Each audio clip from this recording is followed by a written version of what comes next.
अस्सलाम वालेकुम नाजरीन इकराम, मैं हूं हसनैन अली और आप देख रहे हैं मेरा यूट्यूब चैनल। नाजरीन, आज पाकिस्तान तहरीक इंसाफ का कोहाट में जलसा था। DGISPR की प्रेस कॉन्फ्रेंस के बाद पाकिस्तान तहरीक इंसाफ का दूसरा बड़ा जलसा था। पेशावर जलसे में तो शायद हाथ हौला रखा गया था, इस तरह से जवाब नहीं दिया गया था, लेकिन आज कोहाट में तमाम हदें पार कर दी गई हैं। आज कोहाट के जलसे में वो कुछ हुआ जो कोई सोच भी नहीं सकता था। इतनी सख्त जुबान का इस्तेमाल किया गया। आगे चलकर वो मैं तमाम सूरत हाल आपके सामने रखने के लिए जा रहा हूं। नाजरीन, अगर सबसे पहले जलसे में आवाम की तादाद की बात करें तो ये एक बहुत बड़ा जलसा था, बहुत बड़ा क्राउड था। ये तमाम तस्वीर, तमाम वीडियोस आप देख सकते हैं कितनी बड़ी तादाद है आवाम की, किस तरह आवाम काफिलों की शक्ल में इस जलसागाह पहुंची। आप देख लें, इससे आपको बखूबी अंदाजा हो जाएगा। लोग दूर दूर से जलसागाह आए, इनका जोश और जज्बा अरूज के ऊपर था। यानी कि आज के जलसे में यह पता चला कि अवाम किस तरह चार्ज है। यह जलसा इस बात का वाजिया जवाब था कि तहरीक इंसाफ की मकबूलियत आज भी बरकरार है। इस जलसे ने वाकया ही ये पैगाम दिया है कि अवाम कहाँ खड़ी है। अब नाजरीन, बात करते हैं तकरीर की। सबसे पहले जुनैद अकबर के बयानात इंतहाई अहम थे। जुनैद अकबर ने खुलकर और बहुत सख्त लहजे में बात की। उन्होंने वाजिया तौर पर कहा कि हम सब एक पेज के ऊपर हैं, हम मुकम्मल तौर पर तैयार हैं। जिस दिन भी कॉल दी जाएगी, चाहे वो डी चौक की हो, अडयाला जेल की हो या किसी और जगह की हो, हम पीछे नहीं हटेंगे। उन्होंने ये भी कहा कि 26 नवंबर को हमारी तैयारी मुकम्मल नहीं थी, लेकिन अब हम पूरी तैयारी के साथ आएंगे। उन्होंने ताकत के इस्तेमाल की बातों के ऊपर सख्त रद्द-ए-अमल देते हुए कहा कि जितनी गोलियां चलेंगी, इससे ज़्यादा सीने आपके सामने होंगे। अगर मैं नहीं रहूंगा तो मेरी जगह कोई और खड़ा होगा जो डरने वाला नहीं होगा। यह पैगाम बहुत सख्त था और बराह रास्त था। जुनैद अकबर ने यह भी कहा कि यह अवाम किसी के इशारे के ऊपर चलने वाली नहीं है। उन्होंने मौलवियों के ऊपर भी तनकीद की जो फील्ड मार्शल आसिम मुनीर की तारीफों के पुल बांध रहे थे। उन्होंने कहा कि ये कोई 2 टके के मौलवी लोग नहीं हैं, ये 26 करोड़ अवाम है जो इमरान खान के साथ जीने और मरने का फैसला कर चुके हैं।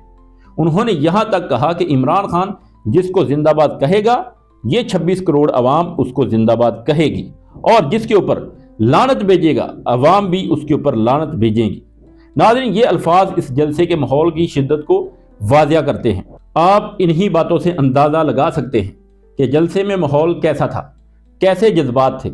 इसी दौरान शफीउल्लाह जान ने नहायत सख्त तकरीर की।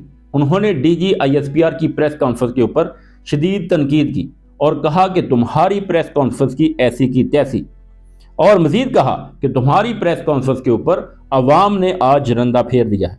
आज कोहाट की अवाम ने तुम्हारी बातों को रद्द कर दिया है। शफी जान ने मजीद कहा कि अगर आप KPK में अवाम की हुकूमत को गिराओगे, सुहेल अफरीदी को हटाओगे, तो फिर उन्होंने कहा कि ना कोई वजीर आज़म रहेगा, ना वजीर आज़म हाउस रहेगा और ना ही इनकी हुकूमत रहेगी, फिर कुछ नहीं बचेगा। इस तरह की गुफ्तगू ने जलसे को मजीद गरमा दिया। अब आते हैं जी सुहेल खान अफरीदी की तरफ, जिनका खिताब सबसे ज़्यादा तवज्जो का मरकज़ था। अवाम बेचैनी से ये बात सुनना चाह रही थी कि इमरान खान का जेल से क्या पैगाम आया है, असल सूरत हाल क्या है। तो सुहेल खान अफरीदी ने इस हवाले से खुलकर बात की। उन्होंने कहा कि जिसने अवामी मैंडेट चोरी किया और जाली तरीके से इक़्तिदार हासिल किया, वो हमें मशवरे दे रही है। इस पर उन्होंने सख्त रद्द-ए-अमल दिया। लेकिन सबसे अहम बात उन्होंने ये बताई कि इमरान खान का जेल से वाजिया पैगाम आ चुका है, और वो पैगाम है आज़ादी या मौत। सुहेल खान अफरीदी के मुताबिक इमरान खान ने साफ लफ्ज़ों में कह दिया है कि अब इस तहरीक को किसी अंजाम के ऊपर पहुंचाना है, या तो आज़ादी हासिल की जाएगी या फिर इस जद्दोजहद में मौत हासिल होगी। आगे उन्होंने मजीद सख्त बात की। उन्होंने कहा कि इस दफ़ा अगर हम डी चौक आए तो फिर हम या तो कफन में लिपट कर वापस आएंगे या फिर हम आज़ादी हासिल करके रहेंगे। शहरियार अफरीदी ने भी तकरीर की। इसके अलावा और भी रहनुमा मौजूद थे जिन्होंने बहुत ज़्यादा सख्त बातें की। आज अगर देखा जाए तो ओवरऑल जो जलसा था PTI का, वो बहुत सख्त था। हार्ड गुफ्तगू की गई, डायरेक्टली DGISPR को मुखातब करके तकरीर की गई। इससे अंदाज़ा होता है कि टेम्परेचर कितना हाई है। तहरीक इंसाफ اب سخت موقف اپنا رہی ہے۔ اگر ہم اس بات کو علامتی طور پر بھی دیکھیں تو اس کا مطلب یہی بنتا ہے کہ تحریک انصاف اس بار ڈی چوک جائے گی اور پوری تیاری کے ساتھ جائے گی، اور تب تک واپس نہیں آئے گی جب تک وہ اپنے مقصد میں کامیاب نہیں ہو جاتی۔ اور دوسری طرف حکومت بھی مس ایڈونچر کرنے کی کوشش میں ہے۔ حکومت چاہتی ہے کہ پی ٹی آئی کوئی اس طرح کا احتجاج کرے جس سے یہ جواز مل سکے کہ تحریک انصاف ایک پرتشدد جماعت ہے، اور پھر اس کے اوپر مزید پابندیاں لگائی جائیں تاکہ پی ٹی آئی کو بین کیا جائے۔ یہی وجہ ہے کہ عمران خان سے ملاقات نہیں کروائی جا رہی۔ سہیل افریدی بار بار جاتے ہیں، 10 بار وہ اڈیالہ جیل کے باہر جا چکے ہیں۔ عمران خان کی بہنوں کے اوپر بھی تشدد کیا جاتا ہے، یہ بھی اسی سلسلے کی ایک کڑی ہے۔ اس سے بھی اس بات کا اندازہ ہوتا ہے کہ حکومت چاہتی ہے کہ کوئی ایسا adventure who. P T I کے کارکنان کو اشتعال دلایا جاتا ہے کہ ایسا کوئی ایڈونچر کریں جس سے پی ٹی آئی کے اوپر پابندی لگائی جائے۔ عمران خان نے اس تحریک کی حکمت عملی محمود اچکزئی اور علامہ راجہ ناصر عباس کے ہاتھ میں دی ہے تاکہ آنے والی کال صرف پی ٹی آئی کی نہ ہو بلکہ اپوزیشن کی مشترکہ کال ہو۔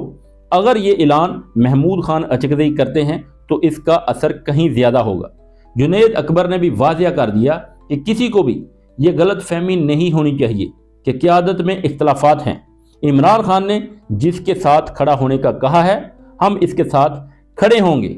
دوسری طرف ناظرین، گرفتاریوں کی باتیں بھی گردش کر رہی ہیں۔ بڑے لیول کے اوپر سیاستدانوں اور ججز کی گرفتاریوں کی خبریں سامنے آ رہی ہیں۔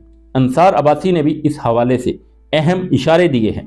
ایسا لگتا ہے کہ ملک کسی بڑے انتشار کی طرف بڑھ رہا ہے جس میں صرف پی ٹی آئی نہیں بلکہ مسلم لیگ نون اور پیپلز پارٹی کے لوگ بھی شامل ہوں گے۔ یعنی آنے والے دن سیاست کے لیے انتہائی اہم اور فیصلہ کن ثابت ہو سکتے ہیں۔ کوہاٹ کا یہ جلسہ صرف ایک اجتماع نہیں تھا بلکہ آنے والے طوفان کا ایک واضح اشارہ تھا جس نے سب کو یہ سوچنے کے اوپر مجبور کر دیا ہے کہ آگے کیا ہونے والا ہے۔ ناظرین، یہ تھی اب تک کی اپڈیٹ جو میں نے آپ کے سامنے رکھ دی۔